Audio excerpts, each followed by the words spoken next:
আমার ব্যবস্থা আছে রে কমলা, আমার চিন্তা করিস না, আমি চলি।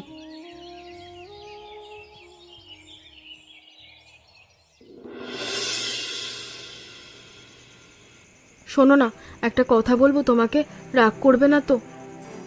বলো, কিন্তু আবার যদি সেই পাগল বুড়ির কথা বলো খারাপ হবে। আমি স্পষ্ট বলে দিয়েছি ওই মহিলার সঙ্গে কোনো সম্পর্ক রাখবে না।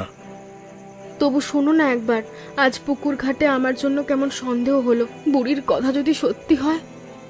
কমলা, তুমি একটা মূর্খ মেয়ে মানুষ। ওই বুড়ি 3 বছর ধরে বলছে বন্যা আসবে, কই এলো?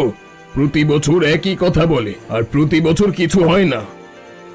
3 বছর আসেনি বলে কি 4th বছর আসতে পারে না?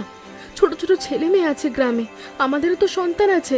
আমাদের ছেলে রাতুল মোটে 3 বছর, একটু সতর্ক থাকলে ক্ষতি কি?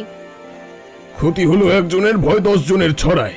ভয় ছড়ালে মানুষ কাজ ছেড়ে দেয়, ফসল কাটে না, মাছ ধরে না, তারপর ক্ষতি হয় সবার। তুমি আর এই বিষয়ে কোনো কথা বলবে না, শেষবারের মতো বলছি। ঠিক আছে, আর বলবো না, কিন্তু একটা কথা বলে রাখি, যেদিন বিপদ আসবে সেদিন কিন্তু ফুলমতি দিদি ছাড়া আর কেউ পথ দেখাতে পারবে না। সেদিন মনে পড়বে আমার কথা।